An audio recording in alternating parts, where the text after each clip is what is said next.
आप सभी को।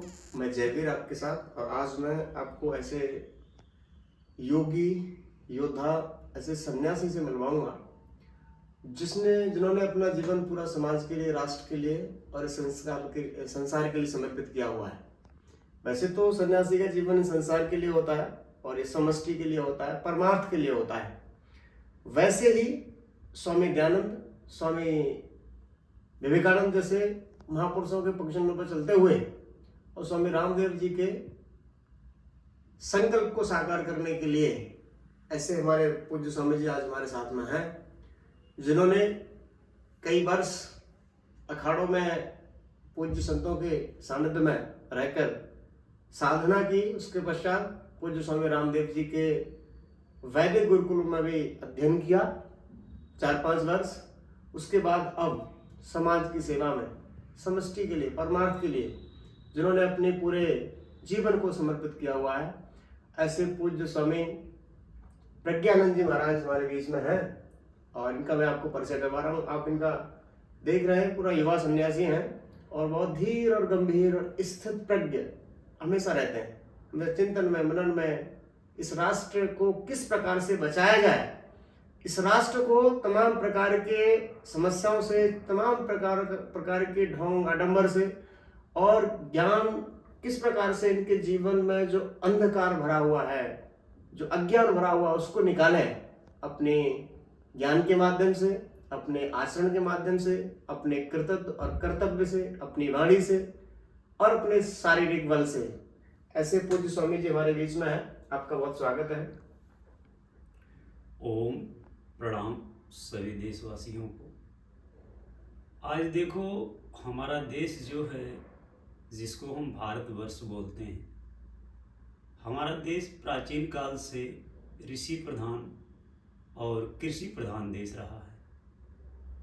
और यहाँ पर क्रांतिकारियों ने बलिदान किया भारत माँ के लिए। ऋषियों ने वेद शास्त्र, आत्मज्ञान का बोध करके समाज तक जागरूकता फैलाया। उसी प्रकार से हमारे पूजनीय, श्रद्धेय, आदरणीय, परम पूज्य श्रद्धेय योग गुरु स्वामी रामदेव जी महाराज जी, जिनका वैसे मुझे नाम नहीं लेता हूँ, लेकिन एक गर्व के साथ नाम लेना भी, राम का नाम जो है एक श्रेयकर है। तो कहने का तात्पर्य यह है कि हमारे जीवन पे सबसे ज़्यादा प्रभाव उन्हीं का पड़ा, क्योंकि हमने गुरुकुल में रहकर जो शब्द उनके मुख से मैंने सुना, वो उनके जीवन में प्रत्यक्ष प्रमाण सहित मैंने देखा। आचरण में, वाणी में, व्यवहार में, स्वभाव में, मात्र शब्द ही नहीं, उनके शब्द को मूलतः रूप से ब्रह्म तत्व को मान करके मैंने एक एक शब्द पर जब चिंतन किया, तो मुझे पूर्णतः अपने मन पर, इंद्रिय पर, विचार पर संयम आने लगा। स्वामी जी का कहना है कि मैंने स्वामी रामदेव जी को, वैसे गुरु का नाम नहीं लेते हैं इसलिए उन्होंने बताया कि पूज्य स्वामी रामदेव जी के द्वारा बोले गए शब्दों में मैंने प्रामाणिकता देखी और उसमें जो बोलते हैं वो जीते हैं, ऐसा उन्होंने देखा। तो उससे प्रभावित होकर के बहुत कुछ अपने जीवन में आगे बढ़ रहे हैं। लेकिन महाराज जी, आपसे प्रश्न ये है कि ये जो भगवा वस्त्र आपने धारण किए हैं, संन्यास दीक्षा आपने ली है, तो इसके लिए प्रेरणा आपको कहाँ से लगी? सबसे पहले देखो, मूलतः रूप से संन्यास धारण करने का जो हमारे अंतःकरण से एक भावना प्रकट हुई, उसको भी उदय करने वाले परम श्रद्धेय योग गुरु ही हैं। क्योंकि हमने आस्था चैनल पे जब उनके विचार को देखा, तो हमारे अंदर विचार बना कि हमें भी देश के लिए कुछ करना चाहिए, अपनी संस्कृति के लिए कुछ करना चाहिए। उस टाइम पे हम अध्ययन भी कर रहे थे, कारोबार भी देख रहे थे, लेकिन हमारा उद्देश्य उनके विचार से और वाणी से परिवर्तित हो गया और संन्यास धर्म को अपनाने के लिए मैं निरंतर तत्पर हो गया और गुरुकुल में जाके ब्रह्मचर्य का व्रत का पालन करके स्वाध्याय करने लगा। तो महाराज जी, आपका जो एक जीवन है अब तक का, तो कितने वर्ष आपके अपने जीवन को हो गए और कितने वर्ष आपको संन्यास में हो गए? वैसे मूलतः रूप से देखो, संन्यास का मतलब त्याग होता है जी, और आत्मबोध होता है और संयम होता है, सदाचार होता है। सन्यासी तो वैसे मूलतया रूप से मैं 15-16 साल से ही था, जी। क्योंकि हमारे अंदर अपने प्रति कुछ करने की इच्छा ही नहीं थी। हमारे अंदर स्वतः यही इच्छा रहती थी कि समाज का हित कैसे हो, अपने साथ रहने वाले लोगों का हित कैसे हो और देश का हित कैसे हो। ये विचारधारा संस्कार माता पिता के कृपा से भी मिला था। तो और माता पिता ने आपको किस प्रकार का संस्कार दिया, किस प्रकार का माहौल था आपके परिवार में, कितने सदस्य थे, पिताजी क्या करते हैं? जैसे पिताजी एक कृषक थे, लेकिन अभी हैं पिताजी? जी जी। लेकिन पिताजी पढ़े लिखे थे। वो उस टाइम पे उनका जो है स्नातक कंप्लीट था, फिर उसके बाद जो है एलएलबी भी करने के विचार में थे, लेकिन नहीं किए थे। माताजी पढ़ी नहीं थी। माताजी तो वैसे मूलतया रूप से देखा जाए तो कक्षा 4-5 को अनपढ़ ही कहा जाता है, लेकिन माताजी सत्य बोलती थी। वाह। माताजी मूलतया सत्यवादी थी और पिताजी भी सत्यवादी थे। लेकिन परिवार हमारा लंबा चौड़ा था। चाचा ताऊ जो लोग थे सब लोग, कुछ लोग नौकरी करते थे, कुछ लोग किसान गृहस्थी करते थे। परिवार में सबका संस्कार कौन कौन अच्छा। सदस्य आपके हैं अपने परिवार में, जो माता पिता के हैं, भाई बहन? जी परिवार पूरा है, लेकिन देखो अब 14 साल से हम इस लाइन में हैं, इसलिए परिवार पे ज़्यादा जाना नहीं चाहते हैं। लेकिन ये है कि माता पिता भी हैं, नहीं, भाई इसलिए बहन पूछ भी रहे हैं। हैं कि जैसे ये जीवन आप इस पथ पर आने के लिए बहुत सारी कठिनाई आती हैं, तो कहीं ना कहीं परिवार भी आपको वो थोड़ा सा वो करता है, प्रेशर देता है, तो जिनकी वजह से बड़ी कठिनाइयां हो, फिर अपने आप को इस रूप में ढालना, इस रूप में एक संकल्प के साथ आगे बढ़ने के लिए परिवार बड़ा बाधा भी बनता है, और बाद में उनको गौरव भी होता है जब आप कहीं अच्छा करते हैं। तो ऐसा है कि हमारे लिए परिवार कभी बाधा नहीं बना। उसका कारण ये था कि हम पढ़ाई क्षेत्र से भगवत कृपा से, वैसे पहले हम कुश्ती भी लड़े हैं, इंटर तक मैथमेटिक्स हमारी पढ़ाई हुई घर से ही। फिर उसके बाद प्रारंभिक शिक्षा आपकी कहाँ हुई, और प्रारंभिक शिक्षा से लेकर के संन्यास के मार्ग की तरफ का रास्ता जो है किस प्रकार प्रशस्त हुआ, और बीच में आप क्या बनना चाहते थे? स्टार्टिंग में शुरुआत से ही आप संत बनने की आपके मन में थी कि कुछ, जैसे आजकल बच्चे पढ़ते हैं तो माता पिता कुछ बनाना चाहते हैं, उनको अपने मन में होता है कि जी डॉक्टर बनना है, इंजीनियर बनना है, साइंटिस्ट बनना है, या पुलिस में जाना है, शिक्षक बनना है, तो ऐसा उस मन से माता पिता ने परवरिश की हो, आपने अपने मन में रखा हो, फिर किस प्रकार एकदम से टर्न आपको सन्यास की तरफ आया, और किस प्रकार से आप इस रास्ते में आ गए? तो बीच का जो रास्ता है वो किस प्रकार आप, वैसे मूलतया रूप से तो कहाँ से प्रेरणा आपको मिली? मूलतया रूप से हमारे पिताजी जो थे वो गायत्री संस्था से जुड़े हुए थे, तो हमारे घर में ये जो होता रहता था, जी। कुछ धार्मिक लोग आते जाते रहते थे, तो ये बचपन का संस्कार था।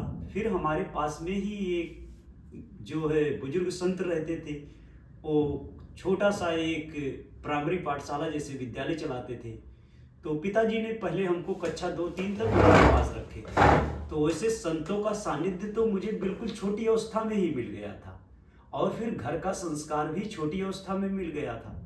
लेकिन मूलतया बीच में हमारे विचार चेंज हुए थे कि हमने इंटर क्रॉस करने के बाद फिर विचार में आया चलो व्यापार उद्योग के क्षेत्र में चलते हैं। तो हमने भगवत कृपा से 2-3 प्लांट भी डाले, और प्लांट में हमने काफ़ी पैसा भी कमाया। लेकिन फिर हमने देखा कि जब बचपन में हम थे, कुश्ती लड़ते थे, योग करते थे, दौड़ करते थे, तो हमारे पास जो एनर्जी आनंद की रहती थी, जो सुख शांति की एनर्जी रहती थी, ये तो हमने उद्योग में जितना ऊर्जा दे रहा हूँ इसमें वो एनर्जी मेरे को नहीं मिल रही है। तो फिर उसके बाद हमने स्वयं आत्मचिंतन करने लगा, तो हमारे अंदर एक बार विचार जगा, जैसे परम पूज्य श्रद्धेय योग गुरु जी जो हैं, हमारा संबंध स्वामी जी से आज से नहीं है।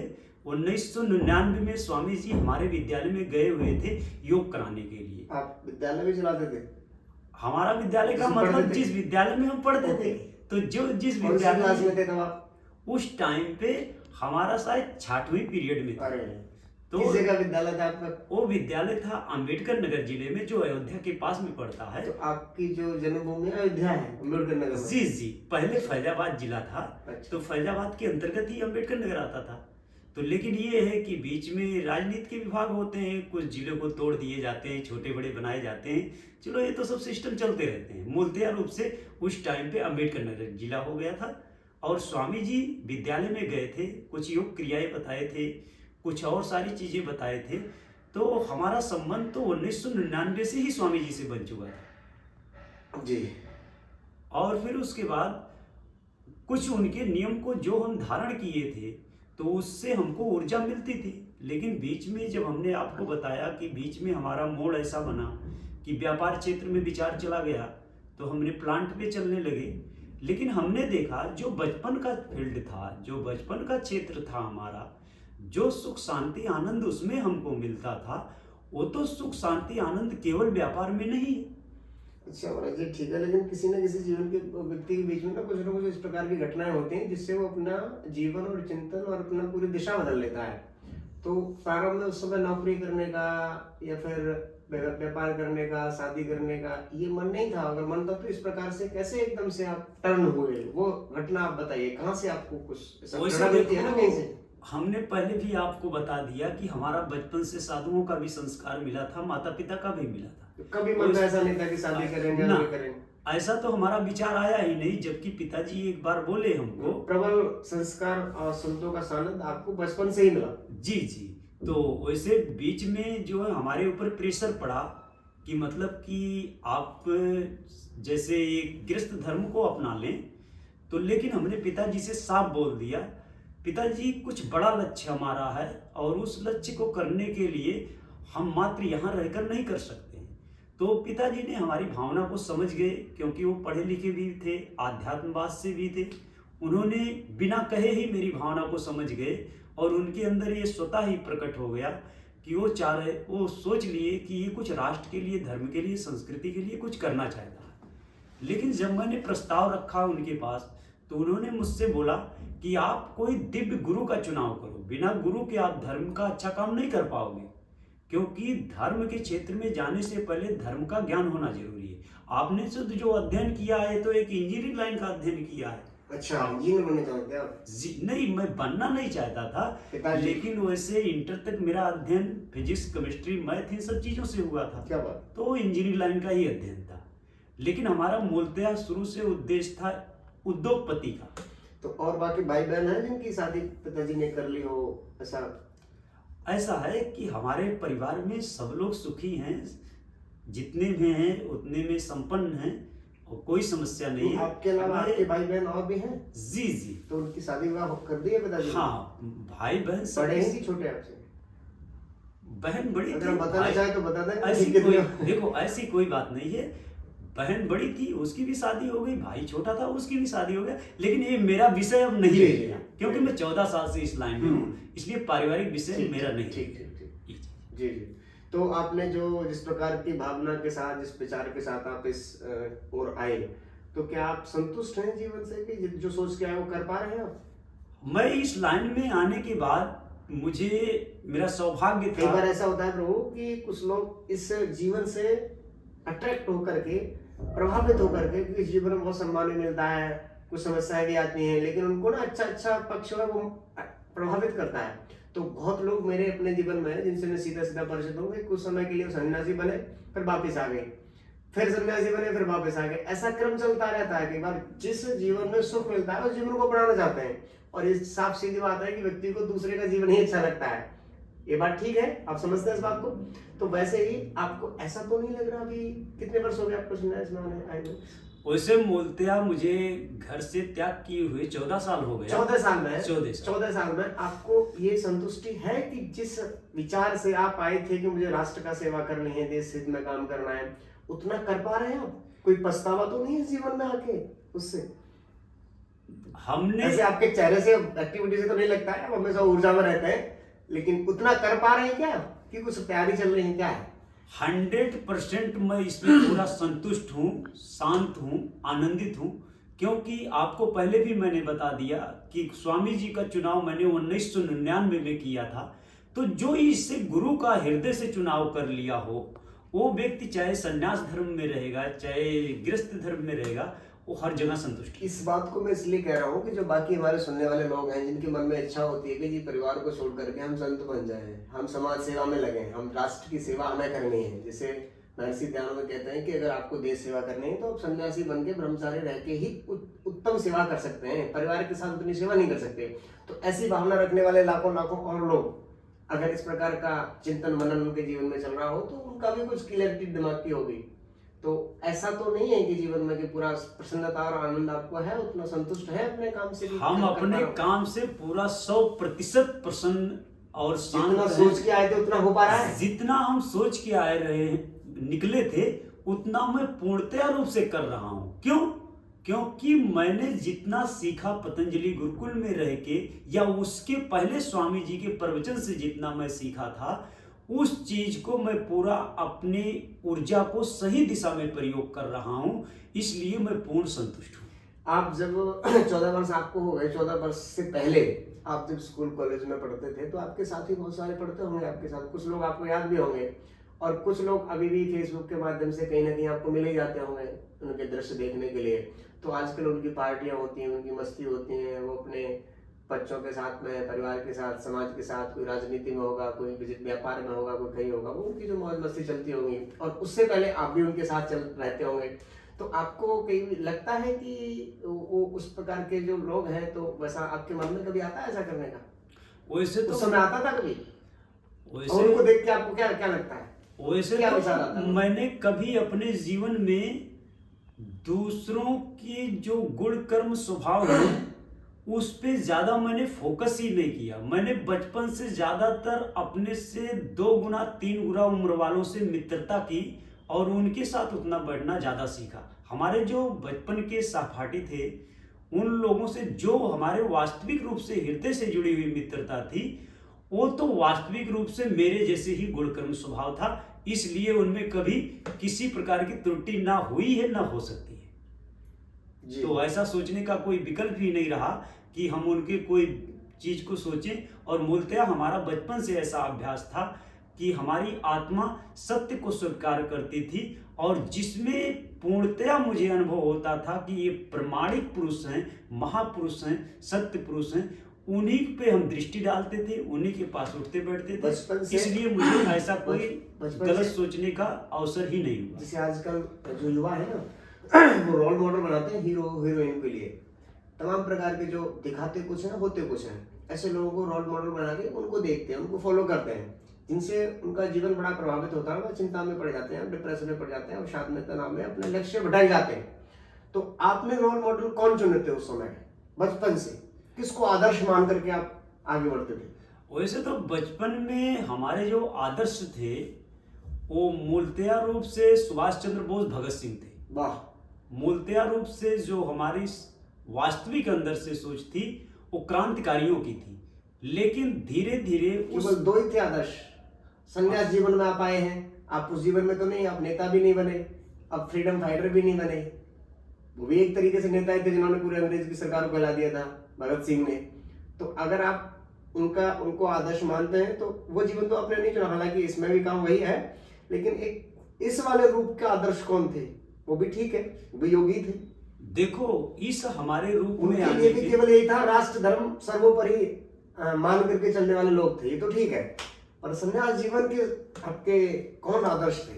आपने बात किया कि बचपन में पढ़ाई पीरियड पे, हाँ। तो पढ़ाई पीरियड पे वो अलग विषय होता है, संन्यास में आने का विषय अलग होता है। आपने जो विषय रखा, माफी चाहता हूँ, ठीक है। आपने जो विषय रखा, जब आप कॉलेज में स्कूल में पढ़ते थे उस समय आपके आदर्श नेताजी सुभाष चंद्र बोस और भगत सिंह थे जी। और 14 फिर जब इसके बाद फिर कौन हुए जो आपने इस जीवन की ओर आपका ध्यान इस जीवन की तरफ जब हमारा खींचने वाले कौन थे? इस जीवन की ओर ध्यान जिन्होंने खींचा हो? देखो इस जीवन की तरफ हमको खींचने वाले में बोलते हैं पतंजलि योग गुरु श्रद्धेय पूजनीय स्वामी जी ही हैं, स्वामी रामदेव जी महाराज। जी जी जी, उन्हीं अकेले एक व्यक्ति हैं। बस मूलतया क्या बात है। मूल वो हैं। फिर उनके साथ हमको बोध हुआ महर्षि दयानंद सरस्वती का, ओहो। उन्हीं के माध्यम से हमको बोध हुआ स्वामी विवेकानंद का, उन्हीं के साथ हमको बोध हुआ अत्रि, भृगु, जैमिनी, कणादि, पतंजलि जैसे सभी महापुरुषों का। कहने का तात्पर्य ये है कि इनके जीवन को आपने पढ़ा, इनके बारे में जाना, इनको अगर हम समझ सके, या पाणिनि मुनि को जो पतंजलि के जो अष्टाध्यायी लिखे हुए हैं जो पतंजलि में पढ़ाया जाता है, अगर ऐसे ऋषियों को हम समझ सके तो इसमें सबसे ज्यादा जो एक सानिध्य कहा जाता है, तो पहला सानिध्य तो स्वामी जी का रहा, तो उसके बाद सभी ऋषि मुनि रहे ना। पूज्य स्वामी रामदेव जी का आपने नाम लिया, लेकिन पूज्य स्वामी रामदेव जी बहुत बार कहते हैं कि अगर स्वामी दयानंद ना होते, अगर स्वामी श्रद्धानंद ना होते, तो स्वामी रामदेव ना होता और ये पतंजलि ना होती। पतंजलि तो होते, लेकिन पतंजलि का जो साम्राज्य है, इसके पीछे हमारे जो आचार्य है वो स्वामी श्रद्धानंद और स्वामी दयानंद है। ये स्वामी रामदेव जी बहुत बार बोलते हैं, आपने सुना भी होगा। लेकिन हम आपसे पूछना चाहते हैं पूज्य स्वामी जी कि आपका विद्यार्थी काल से जो रोल मॉडल थे नेताजी सुभाष चंद्र बोस थे, भगत सिंह थे, उस जीवन से संन्यास जीवन की ओर ध्यान खींचने वाले महापुरुष के आपने नाम बताए। स्वामी रामदेव का नाम आपने बताया, स्वामी दयानंद का नाम आपने बताया, स्वामी विवेकानंद का नाम आपने बताया, और इसके साथ में महर्षि पतंजलि का नाम आपने बताया। तो हम आपसे पूछना चाहते हैं कि पूज्य स्वामी रामदेव जी की अगर बात करें तो उनके कोई दो शब्द आप मैं कोई एक बात बताएं कि जो जिसने आपको इस संन्यास धर्म की ओर खींचा हो, इस वैराग्य की ओर खींचा हो, इस राष्ट्र के प्रति पूर्ण समर्पण की ओर खींचा हो, ऐसे कोई दो शब्द आप बताएं। एक उनके एक एक शब्द ही ब्रह्म है। उनका तो पहला शब्द यही है कि राष्ट्रहित सर्वोपरि है जी। और जिसके अंदर राष्ट्रहित सर्वोपरि है वो व्यक्ति एक सन्यासी बन के ही राष्ट्र की सेवा कर सकता है। सबको अपना परिवार एक सन्यासी ही मान सकता है, क्योंकि सन्यासी जो होता है आत्मज्ञानी होता है, ब्रह्मज्ञानी होता है, तत्वदर्शी होता है, और जो तत्वदर्शी होता है वही समाज की विकृतियों को समाप्त कर सकता है। तो पहले तो राष्ट्रवादिता का शब्द उनके अंदर है। दूसरा, योग के तो वो तो महागुरु हैं। अगर कहा जाए कि जैसे शंकर जी महायोगी थे, तो योग के तो पूरे विश्व के गुरु हैं। तो अगर योग को देखा जाए तो योग शब्द ही उनकी शक्ति का है। अगर उनके अंदर शास्त्र देखा जाए आपने उनकी तो शास्त्र की भी शक्ति है। आपने उनकी कार्यशैली को देखा, जिस प्रकार के से समर्पण भाव से वो समाज के प्रति समर्पित हैं। भारत को विश्व गुरु को बनाने में, उसको विश्व गुरु के रूप में प्रतिष्ठित करने के लिए वो अपने सर्वस्व उन्होंने लगाया हुआ है। ये भाव आप कहना चाहते हैं। परम पूज्य, आपने कहा जैसे स्वामी जी के 3 शब्द बोलने का, तो हमने 2 शब्द आपने कहा। हमने बोला कि राष्ट्रवादिता का, फिर उसके बाद आध्यात्मवादिता शिक्षा पर हमने फिर योग गुरु के रूप में उनको बताया। लेकिन मूलतया रूप से मैं उनके जीवन के बारे में, अगर जो कुछ मैंने देखा आज तक, जो अनुभव किया, मैं ऐसे लगातार 1000 शब्द बोल सकता हूं कि जो उनके आचरण में मैंने देखा। बोल ली तो चारों वो 1000 शब्द। अब जैसे अखंड प्रचंड पुरुषार्थ, वाह, उन्होंने बार बार बोलते हैं कि अखंड प्रचंड पुरुषार्थ करो, तो पुरुषार्थ वो स्वयं करते हैं जी, सिर्फ कहते नहीं है। जैसे उन्होंने कहा मर्यादा, तो मर्यादा सिर्फ वो कहते नहीं है, वो मर्यादा में जीते हैं। क्या बात। जैसे उन्होंने प्रेम शब्द को भी बोला, प्रेम, आत्म प्रेम को भी व्यक्त किया, तो प्रेम में वो जीते भी हैं, केवल कहते नहीं है। तो कहने का तात्पर्य ये है कि जैसे उनके मुख से सब लोग सुनते होंगे कि सनातन धर्म, वैदिक धर्म, राष्ट्र धर्म, मानवता धर्म, तो ये सारे जो शब्द बोलते हैं उन्होंने अपने जीवन में साक्षात करके उतारा है और उसको जिया है, इसलिए वो शब्द उनका ब्रह्म है।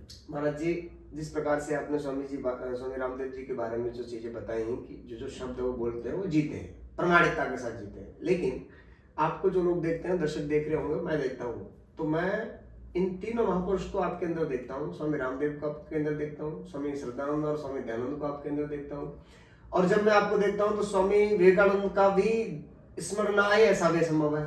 स्वामी विवेकानंद भी आपने दिखाई देते हैं, वो ऊर्जा, वो शक्ति, सामर्थ्य, वो तेज, वो ओज, वो आप उसको बनाए रखते हैं, उनको आदर्श मानते हैं। लेकिन ये स्वामी जी की बात हुई। अगर हम स्वामी दयानंद की बात करें तो स्वामी दयानंद के जीवन से जुड़े हुए कोई संस्मरण जो आपके जीवन को प्रभावित करते हो, जिनके माध्यम से आप हमारे दर्शकों को बताना चाहते हो, शिक्षा देना चाहते हो, ऐसा कोई एक संस्मरण आप बताएं। महर्षि दयानंद सरस्वती का सबसे ज्यादा प्रभाव हमारे जीवन पे ब्रह्मचर्य का पड़ा। जब हमने सत्यार्थ प्रकाश के को उठाया पहली बार, तो हमने जब उसमें जैसे वैसे 14 समुल्लास है उसमें, लेकिन हमने पहला पेज पता नहीं कैसे भगवान की कृपा थी, हमने ऐसे एक बैग पलटा और उसमें पहले ब्रह्मचर्य ही आ गया। उसमें जैसे प्रथमा, मध्यमा, उत्तमा ब्रह्मचर्य, तो उन्होंने जो ब्रह्मचर्य की शैली को समझाया, तो हमारे जीवन पे सत्यार्थ प्रकाश का सबसे ज्यादा प्रभाव, महर्षि दयानंद सरस्वती का सबसे ज्यादा प्रभाव ब्रह्मचर्य की ताकत पर पड़ा, क्योंकि उस ब्रह्मचर्य की ताकत को मैंने बचपन में अनुभव किया था।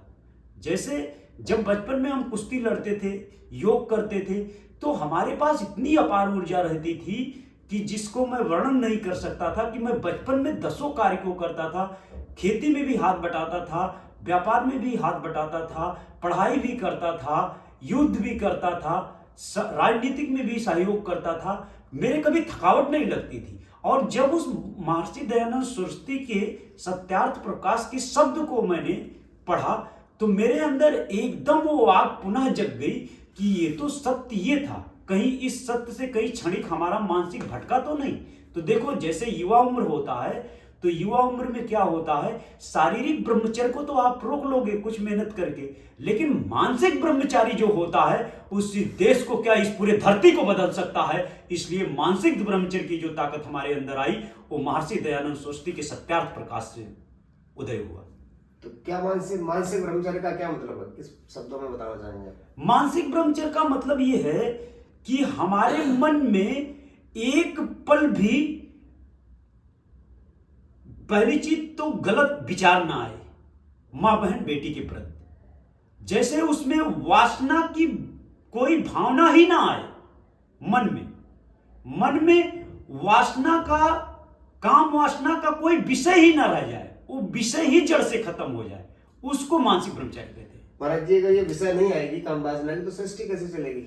देखो, लोग शादी भी नहीं करेंगे, फिर तो सब सन्यासी बन जाएंगे। देखो हमारा जो विषय है, आपने प्रश्न किया कि आपने महर्षि दयानंद सरस्वती से क्या सीखा जी, आपने प्रश्न इस विषय पे नहीं, मैंने इसमें युवाओं को भी जोड़ा है कि आप इसके माध्यम से हमारे दर्शकों को क्या बताना चाहेंगे, उनको क्या दीक्षा देना चाहेंगे, शिक्षा? क्योंकि सब सन्यासी बने तो संभव है क्या?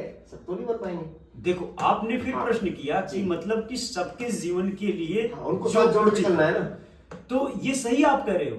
लेकिन मानसिक ब्रह्मचारी जो होता है वो अगर गृहस्थ धर्म में भी जाएगा तो ये केवल सन्यासी के लिए है, ऐसा उनके लिए नहीं है, युवाओं के लिए नहीं, सबके लिए नहीं ना। देखो, जो युवा पावर है, 25 वर्ष तक तो सबको रहना ही है, उसी रूप में रहना है, उसी रूप में रहना। 25 बात हुई, 25 वर्ष तक आपको मानसिक ब्रह्मचारी के रूप में अपने आप को रखना है। उसके बाद आप अपने बुद्धि के अनुसार अपने जीवन का चयन कर सकते हैं। ना, बुद्धि का विषय नहीं, बुद्धि का विषय परमात्मा तो बुद्धि से भी परे है।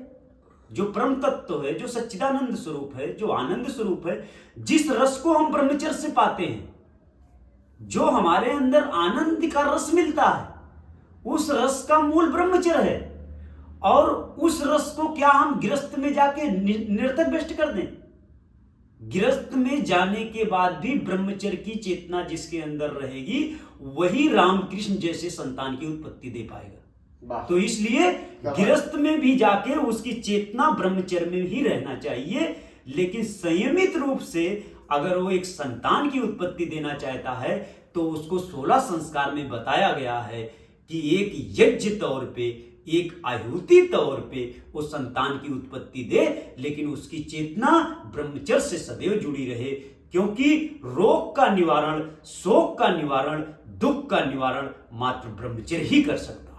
महाराज जी, बड़ी अच्छी आपने बात कही, लेकिन जो हमारे युवा हैं, है ना, तो युवाओं के लिए आप सत्यार्थ प्रकाश से क्या बात बताना चाहेंगे? और दूसरा, एक संस्मरण ये हमेशा सुनने को मिलता है कि जो पंडित राम प्रसाद बिस्मिल जो थे, जो बहुत बड़े क्रांतिकारी थे, तो पंडित राम प्रसाद बिस्मिल सब प्रकार के व्यसनों में फंसे हुए थे, हर प्रकार के वो नशे आदि भी करते थे। लेकिन जैसे उन्होंने सत्यार्थ प्रकाश पढ़ा, तो सत्यार्थ प्रकाश पढ़ने के बाद उनके जीवन में एक अद्भुत परिवर्तन आ गया, सब कुछ छोड़ दिया उन्होंने और वो समाज की सेवा में वो लग गए। तो सत्यार्थ प्रकाश से इस प्रकार का संस्मरण जो युवाओं के लिए बताने योग्य है, ऐसी क्या उनके माध्यम से आप अपने युवाओं को कुछ बताना चाहेंगे जिससे अपने जीवन को संभाल के वो अपने लक्ष्य की ओर आगे बढ़े और समाज में और राष्ट्र हित में भी कुछ योगदान देते रहें? तो ऐसा कोई भी संस्मरण आप हमारे युवाओं के लिए? जैसे आपने अभी कहा कि पंडित राम प्रसाद बिस्मिल्ला जी के ऊपर बहुत सत्यार्थ प्रकाश के बोझ से काफी प्रभाव पड़ा, तो गुरुदत्त विद्यार्थी भी थे, ऐसे बहुत लोग हैं। जी जी, जिन्होंने रास्ता का गलत दिशा में जा रहे थे, फिर उनके रास्ता को सत्यार्थ प्रकाश ने मोड़ दिया। तो सत्यार्थ स्वामी रामदेव प्रकाश, जी भी कहते हैं इस बात को, सत्यार्थ प्रकाश पर बहुत बड़ा बल देते हैं कि उनसे मेरे जीवन में सत्यार्थ प्रकाश से बहुत बदला है, बहुत लोग हैं। जी जी, सत्यार्थ प्रकाश जो पुस्तक है, सत्यार्थ प्रकाश का अर्थ क्या निकल रहा है? सत्य का प्रकाश, मतलब जो प्रमाणिक सत्य है, जो शाश्वत है। सत्य तो कभी मिटता नहीं है, सत्य शाश्वत है, निरंतर है, अनादि है, अनंत है। तो उस सत्य को प्रमाणिक रूप से उन्होंने परमात्मा के ज्ञान को, जो वेद के ज्ञान थे, जो उनके अनुभव थे, उसको शब्दों के माध्यम से उसमें व्यक्त किया गया है।